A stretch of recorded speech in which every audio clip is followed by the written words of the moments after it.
பொதுமக்கள் தெருநாய்களா? நடிகர் ராகவா லாரன்ஸின் சர்ச்சை பேச்சு. இணையத்தில் பொதுமக்கள் காட்டம். காஞ்சனா கதாநாயகன் தற்போது அரசியலில் என்ட்ரி கொடுப்பது பொதுமக்கள் மத்தியில் பேசு பொருளாகியிருக்கு. இது குறித்து அவர் பேசிய சர்ச்சை பேச்சும் சமூக வலைதளத்தில் பேசு பொருளாகி வருது. அது என்ன சர்ச்சை என்பதை நம் ஜெம் தொலைக்காட்சி மூலம் பார்க்கலாம்.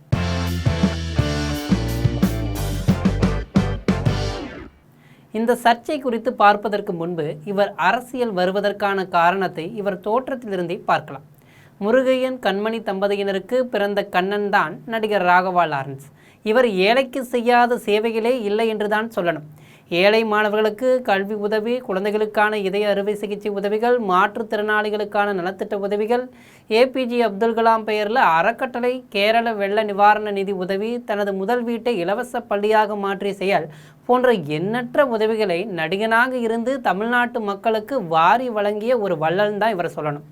அப்போதிலிருந்தே இவர் அரசியலுக்கு வந்தால் என்ன என்ற கேள்வி மக்கள் மத்தியில் தங்களுக்குள் விம்மி முழங்கி கொண்டிருந்தார்கள் என்றே சொல்லணும். அதன் வெளிப்பாடு தான் 2026 சட்டமன்ற தேர்தலில் அனில் தளபதி விஜய் அவர்கள்தான் போட்டியிட்ட 2 தொகுதிகளான பெரம்பூர் தொகுதி, திருச்சி கிழக்கு தொகுதி ஆகிய 2 தொகுதிகளிலும் வெற்றி வாகை சூடினார். அதில் ஒரு தொகுதியான திருச்சி கிழக்கில் ராஜினாமா செய்துவிட்டு அதை யாரோ ஒருவர் மத்தியில் விட்டுவிட்டு இன்று அவர் டெல்லியில் விளையாடி கொண்டிருக்கிறார்.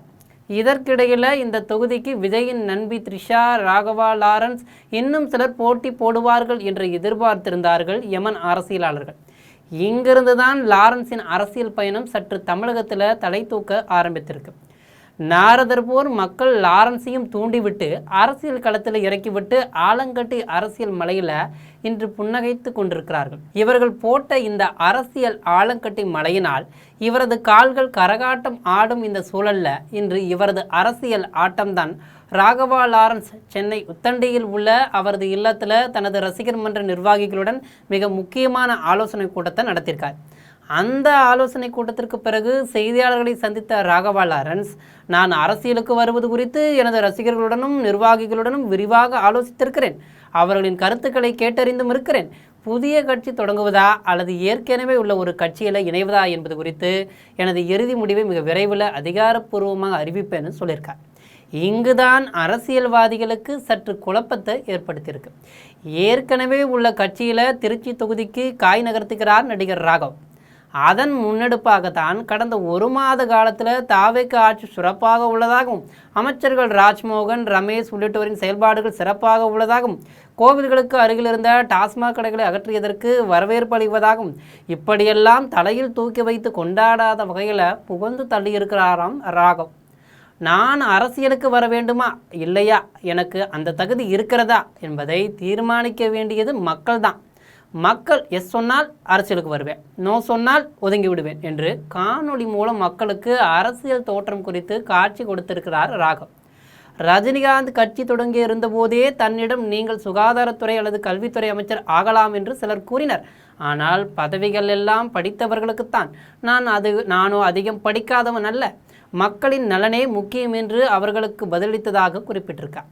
மேலும் பாஜகவிலிருந்து விலகிய அண்ணாமலை தனிக்கட்சி தொடங்க இருப்பது பற்றி செய்தியாளர்களும் கேட்டிருக்கின்றனர். அதற்கு பதிலளித்த ராகவ் லாரன்ஸ், அண்ணாமலை அரசியலுக்கு வருவதை வரவேற்கிறேன். அண்ணாமலை உள்பட யார் வேண்டுமென்றாலும் அரசியலுக்கு வரலாம். அண்ணாமலை சிறந்த அரசியல் புரிதல் கொண்டவர். புது ஆட்கள் வருவது நல்லதுதான். ரஜினிகாந்த் ஆல் தி பெஸ்ட் என்று என்னிடம் சொல்லியிருக்காரு. எனது முடிவை தெரிவித்த பிறகு எல்லாரிடமும் ஆசிர்வாதம் வாங்க செல்வேன் என்று சொல்லியிருக்கார். இப்படியெல்லாம் முன்னும் பின்னும் முரணாக மாறி மாறி தோற்றத்திற்கு ஏற்றாற்போல் அரசியலில் புகழ்ந்து தள்ளிவிட்டு இன்று இவர் சந்தித்த ஊடக சந்திப்பு இவரது அரசியல் காய் நகர்த்தலை மேலும் பின்னோக்கி நகர்த்தி இருக்கிறது என்றே சொல்லலாம். காய் பழுப்பதற்கு முன்பே கல் அடிபட்டு விட்டது என்பார்களே, அதுபோல நடிகர் ராகவா லாரன்ஸ் தனது அரசியல் பிரவேசம் தொடர்பான யூகங்களுக்கு மத்தியில் பேசுகையில் அரசியலுக்கு வரலாமா வேண்டாமா என மக்களிடம் கருத்து கேட்டு வீடியோ போட்டிருக்கார். சிறியவர்கள் முதல் பெரியவர்கள் வரை பலரும் நீங்கள் வர வேண்டும் எனவும் தெரிவித்திருக்காங்க. விரைவில் என் அம்மா மூலம் ரசிகர்களை வைத்து ஒரு நல்ல முடிவை சொல்லுவேன் என தெரிவிச்சிருக்கார்.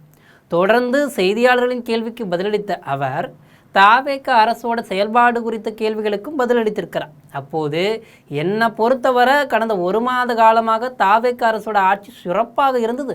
கோயில் பள்ளிகளுக்கு அருகில் உள்ள டாஸ்மாக் கடைகளுக்கு மூடியதெல்லாம் வரவேற்கத்தக்கத்தான். பள்ளி கல்வித்துறை, அறநிலையத்துறை அமைச்சர்களின் செயல்பாடுகள் எல்லாம் அமோக வரவேற்பு. ஒரு புது அரசு என்பதால் அவர்களுக்கு கால அவகாசம் தேவைப்படுது. இங்குதான் தமிழக மக்களை தலைகுனிய வைத்து விட்டது இவருடைய பேச்சு. இவரது நன்மதிப்பை இன்று இவர் குறைத்து கொண்டதன் பேச்சு என்னவென்றால், நம்மையே உதாரணமாக எடுத்துக்கொண்டால் புது ஏரியாவுக்கு வாடகை வீட்டுக்கு போகிறான். வீட்டுக்கு வெளியிலிருந்து பார்க்க நல்லா தான் தெரியும், வீட்டுக்குள்ளே போனால் தான் தெரியும் அங்கே என்னென்ன பிரச்சனை நடக்குதுன்னு. அங்கிருக்கும் தெருநாய் கூட நம்மை பார்த்து குறைக்கத்தான் செய்யும். அப்போது அதற்கு பிடித்த பிஸ்கட் போடணும், சில தெருநாய்கள் பிரியாணி தான் சாப்பிடணும். அப்போது அதற்கு பிடித்த உணவை கொடுத்து அதை கத்தாமல் பார்த்து கொள்ள வேண்டும். ஒரு வீடு ஒரு நாய்க்கே இப்படி என்றால், ஒரு நாட்டை மாநிலத்தை பார்ப்பவர்களுக்கு கால அவகாசம் கொடுக்கணும்னு சொல்லியிருக்கார். மாற்றம் வேண்டும் என கேட்குறீங்க, அந்த மாற்றத்துக்கு நேரம் கொடுக்க வேண்டாமா? புது அரசுக்கு கால அவகாசம் கொடுக்க வேண்டாமா அப்படின்னு சொல்லியிருக்கார். எதிர்கட்சிகள் விமர்சனங்களை வைப்பது பொறாமையால் தான்.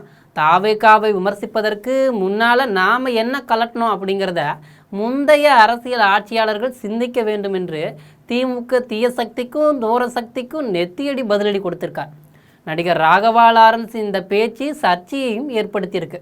தாவேக அரசோட செயல்பாடு குறித்து அவர்களை தெருநாய் என்கிறாரா, அல்லது பிஸ்கட் திங்கவும் சுட சுட பிரியாணி திங்கவும் ஆசைப்படும் பொதுமக்களாகிய நம்மை தெருநாய் என்கிறாரா? இந்த கேள்விக்கு வேறு உதாரணமே கிடைக்கவில்லையா என்று நாரதராகிய நம் மக்கள் தெருநாய்களை உதாரணமாக காட்டி பேசியதற்கு இணையவாசிகள் பலரும் ராகவா ராகவா ஏன் இப்படி செய்தா என்று கண்டபடி கண்டனம் தெரிவித்து வர்றாங்க. ஆக தாவேகாவினர் தெருநாய்களா அல்லது பொதுமக்கள் தெருநாய்களா என்பதை நீங்களும் உங்கள் கண்டனத்தை நம் ஜெம் கமெண்டில் போட்டு போங்க. நன்றி, வணக்கம். இதுபோன்ற செய்திகளை உடனுக்குடன் தெரிந்து கொள்ள ஜெம் தொலைக்காட்சியுடன் தொடர்ந்து இணைப்பில் இருங்கள். நன்றி, வணக்கம்.